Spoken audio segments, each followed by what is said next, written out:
Mexico is sitting at the table, like Canada is standing outside the room. And the reason why has nothing to do with economics and everything to do with punishment. This is the story of how one country said yes to Washington, one country said no, and how Donald Trump is now treating those two answers as the only thing that matters. 2 days ago, we told you Trump refused to renew the trade deal binding these three economies together. Today, we found out why that refusal only tells half the story, because while Canada was left standing in the cold, Mexico was already walking into a negotiating room. Here are the facts, and they are not in dispute. After the July 1st deadline passed without a renewal, the United States and Mexico had already begun a series of bilateral negotiations, talks that were scheduled to continue for weeks afterward. Canada and the United States, meanwhile, have not started their own talks at all.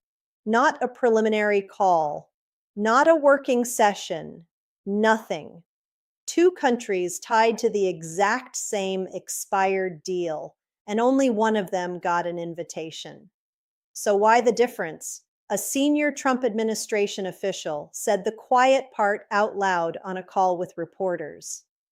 The official specifically raised Canada's decision last year to retaliate against Trump's tariffs, pointing out that Mexico, unlike Canada, did not impose retaliatory measures of its own. Read that carefully because it is the entire story in one sentence. Mexico absorbed the punishment quietly. Canada hit back, and now Mexico has a seat at the table while Canada does not. This is not a subtle distinction. It is one of only two countries in the entire world, alongside China, that chose to retaliate against Trump's tariff regime rather than simply accept it. Every other nation on earth, including Mexico, its closest neighbor and partner in this exact same trade agreement, chose a different path. Canada chose defiance, and defiance, according to Washington's own officials, is now a documented factor in why it is being frozen out of talks that its own neighbor is already having. Canada's response so far has been careful, deliberate, and pointed all at once. The minister responsible for Canada's trade relationship with the United States said he met with the U.S. trade representative the same day this all became public and described Canada as unwavering in its support for preserving the deal. But he did not stop there. He added a line that reads as a direct, polished jab at Washington. He said Canada is a stable, reliable, and trusted partner at a time of global economic uncertainty. Say that sentence out loud and think about what it implies. It implies the alternative. It implies that someone else, somewhere else, is not stable, not reliable, and not particularly trustworthy right now. He never had to say Trump's name for the message to land. Compare that to the posture we saw from Prime Minister Carney heading into this exact moment. Before the July 1st deadline even arrived, Carney told reporters he was not expecting any drama at the trilateral review meeting, that Canada anticipated a constructive exchange. That turned out to be either genuine optimism or a very calculated public calm. Because what Canada got instead was silence, a closed door, and a neighboring country moving ahead without them. Let's talk about what Mexico actually did differently, because the contrast matters more than the headlines are giving it credit for. When Trump imposed his sweeping tariff regime across nearly every country on earth, Mexico chose absorption over confrontation. No retaliatory tariffs, no public shots at the White House, no defiant press conferences, just quiet acceptance and a willingness to show up for bilateral talks the moment Washington offered them. President Sheinbaum has run an almost entirely different playbook than Carney from day one, prioritizing private phone calls over public statements. and consistently declining to frame the relationship as any kind of confrontation, even when Mexican industries were absorbing real damage from the tariffs. Canada chose the opposite path entirely. It matched tariffs where it could, it fought publicly, and its new prime minister built his entire successful campaign around the promise to stand up to Trump rather than accommodate him. It is worth remembering exactly how different these two leaders came into power, because it shapes everything about how each of them is now negotiating. Sheinbaum inherited a relationship with Washington that her predecessor had already spent years carefully managing without major public confrontation. Carney, by contrast, became prime minister specifically because Canadians were furious at Trump, furious enough to reward a political outsider who promised confrontation rather than accommodation. In other words, Sheinbaum's quiet approach was continuity, while Carney's defiant approach was exactly what got him elected in the first place. He cannot simply pivot to Mexico's playbook without abandoning the very promise that put him in office. Here is the uncomfortable question sitting underneath this entire story. Did Canada's defiance actually work? Or did it just cost the country a seat at the table? That is not a rhetorical question, and it does not have an obvious answer yet. Carney won his election specifically because Canadians wanted a leader who would not fold. But winning a domestic election on a promise of resistance and winning a trade negotiation against the most transactional president in modern American history may require two completely different sets of skills. Let's walk through what happens from here, because there are three realistic paths, and each one tells a very different story about whether standing your ground against Trump actually pays off. Scenario 1, Canada eventually gets its own bilateral talks, but only after visible public concessions. Maybe an adjustment to Canada's own retaliatory tariffs, maybe new commitments on stopping Chinese goods from moving through Canadian supply chains into the American market. If this happens, expect Washington to frame it as proof that pressure works, and expect Carney to frame the exact same outcome as evidence that patience always eventually gets you to the table on your own terms. Scenario 2. Nothing changes before the American midterm elections in November. Canada's former trade chief has already said publicly that a tariff deal with Trump before the midterms looks unlikely, and that everything becomes uncertain again once the vote is over. In this version of events, Canada simply continues operating in limbo, absorbing tariff costs, watching Mexico's negotiations from the outside, while both governments wait to see whether Republicans keep control of Congress before making any real moves.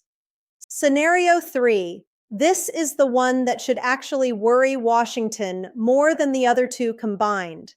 Canada stops waiting for an invitation entirely. Carney has already set a public goal of doubling Canada's non-US exports within the next decade, and he has spent more time in Europe over the past 15 months than almost any Canadian prime minister in recent memory, using those trips specifically to build trade relationships that reduce dependence on the United States. If Washington keeps Canada frozen out long enough, it may simply accelerate a redirection that was already underway. And by the time the US finally does offer Canada a seat at the table, Canada may show up with considerably less urgency about taking it. There is a pattern worth noticing in how Trump treats countries that push back versus countries that comply. And this is not the first time we have seen it play out. Time and again, nations that absorb pressure quietly get rewarded with faster deals and friendlier headlines, while nations that resist publicly get portrayed as the problem, even when the underlying economic complaint in this case a trade deficit, applies to both of them almost equally. Mexico's trade deficit with the United States is actually far larger in raw dollar terms than Canada's, sitting close to $200 billion compared to Canada's roughly $48 billion. And yet Mexico is the one already sitting down to negotiate. That alone tells you the size of the deficit was never really the deciding factor here. Behavior was. Go back to the first Trump term, and you can see almost the exact same dynamic playing out with different countries entirely. Nations that pushed back hardest against his original tariff rounds, imposing their own retaliatory measures in response, consistently found themselves negotiating from a more adversarial starting position than nations that simply waited out the storm and negotiated quietly behind closed doors. This is not a new discovery about how this administration operates. It is a consistent, repeatable pattern that foreign ministries around the world have been studying and adjusting to for years now. The interesting twist this time is that Canada, despite watching this exact pattern play out with other countries, still chose confrontation anyway, which suggests Carney and his government made a calculated decision that the domestic political benefit of appearing tough was worth the international negotiating cost that decision would eventually bring. There is also a question of timing that deserves more attention than it is currently getting. Canada's retaliatory tariffs were announced during a period when Trudeau was still Prime Minister, meaning Carney inherited that confrontational posture rather than personally choosing to start it. But inheriting a policy and choosing to maintain it are two very different things, and Carney has had ample opportunity since taking office to quietly walk back some of those retaliatory measures as a goodwill gesture, the same way Mexico chose never to impose them in the first place. The fact that he has not done so suggests either genuine strategic conviction that the current approach will eventually pay off, or a recognition that reversing course now would look like exactly the kind of capitulation his own voters elected him specifically to avoid. This is where Carney's calm public demeanor becomes more than just a personality trait. It becomes a genuine strategic bet. He is betting that Canada's long-term credibility as a stable, rule-following partner will eventually outweigh the short-term cost of being frozen out of early negotiations. He is betting that Washington needs Canadian oil, Canadian steel, Canadian aluminum, and Canadian manufacturing integration badly enough that being locked out of talks now simply delays an outcome that remains inevitable later. It is a bet built on decades of central banking experience, watching markets eventually correct even when short-term political noise says otherwise. But bets can lose. And the specific danger for Canada here is time itself. Every month that passes without formal talks is a month where automakers, energy companies, and manufacturers on both sides of the border are forced to make investment decisions without knowing what the rules will actually look like a year from now. Uncertainty has a cost even when nothing dramatic happens, and Canada is currently absorbing that cost for the crime of having pushed back once, months ago, against a tariff regime nearly every other targeted country simply accepted. Look at what is already happening on the ground while these two countries wait to see who moves first. Automakers with plants split across Ontario and Michigan have already flagged the current 50% tariffs on steel and aluminum as a direct hit to production costs. And several have publicly warned they may need to reconsider where certain vehicle models get built if the uncertainty drags into next year. Energy companies dependent on the pipeline network moving Canadian crude into Midwest refineries are in a similar position. locked into infrastructure that took decades to build, but now operating under a trade framework that could look completely different by this time next year.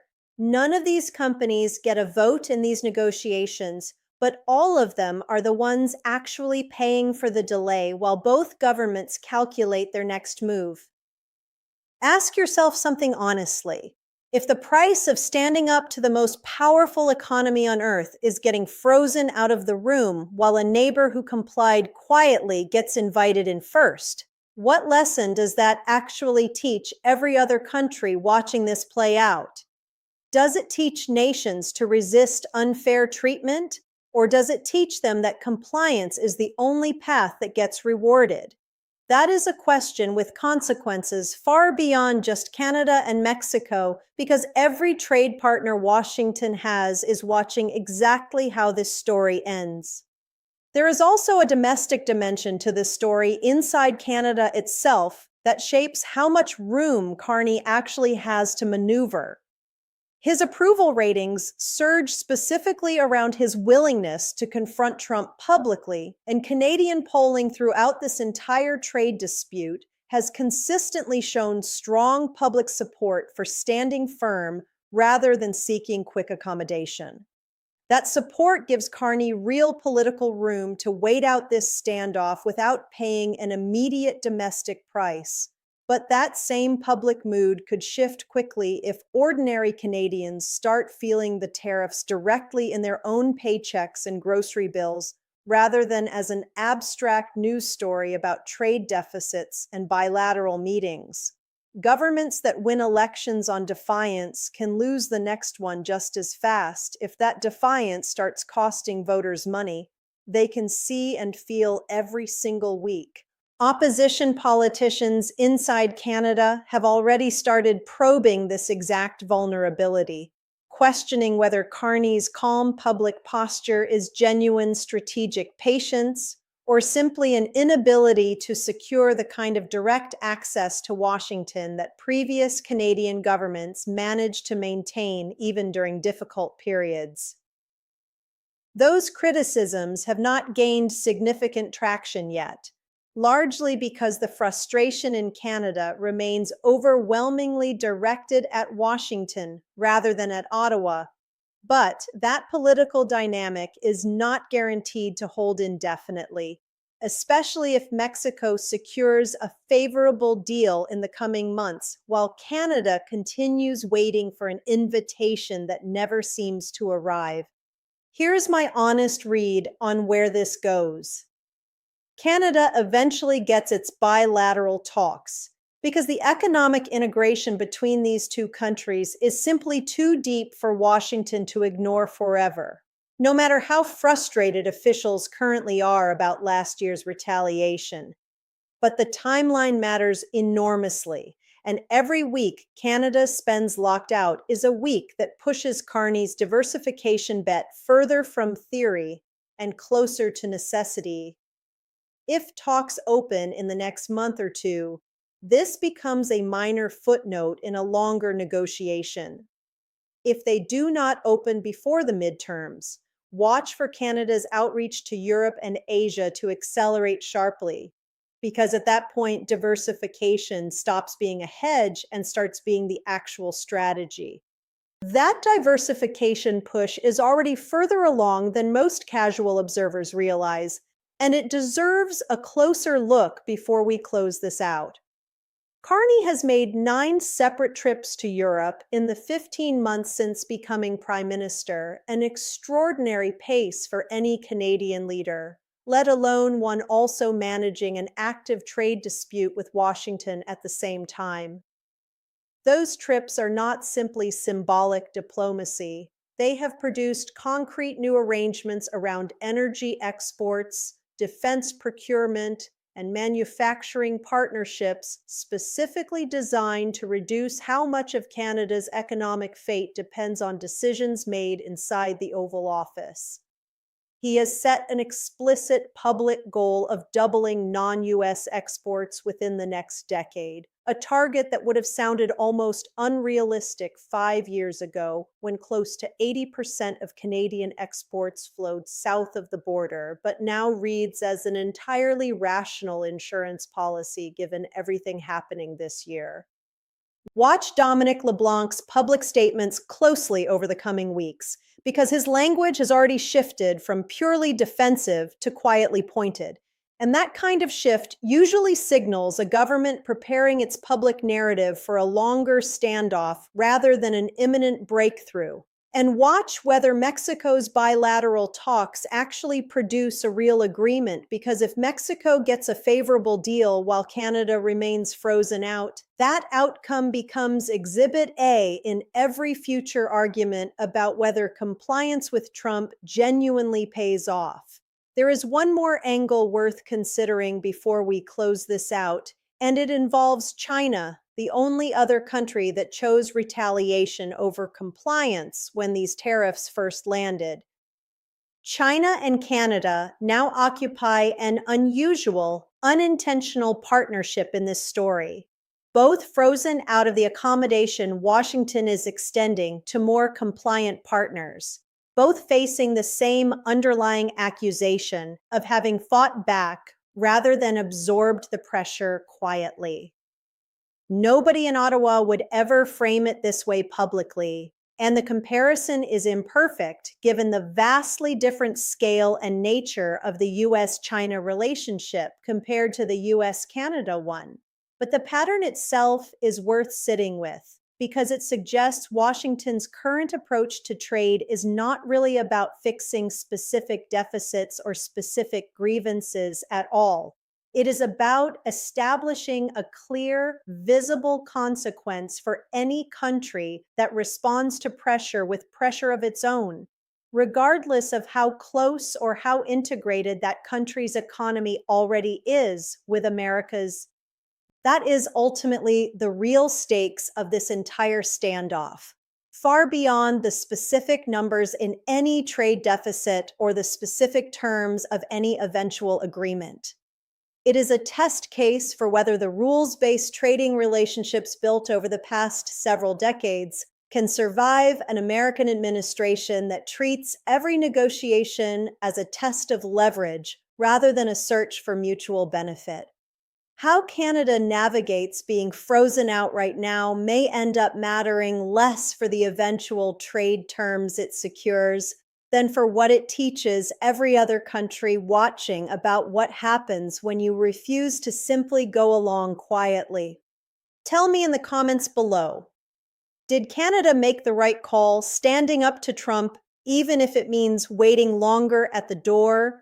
Or should Carney have taken the quieter path Mexico chose?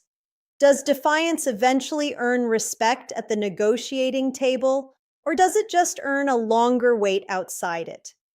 And if you want to know the moment Canada finally gets its own seat at the table, make sure you are subscribed, because this story is a long way from over.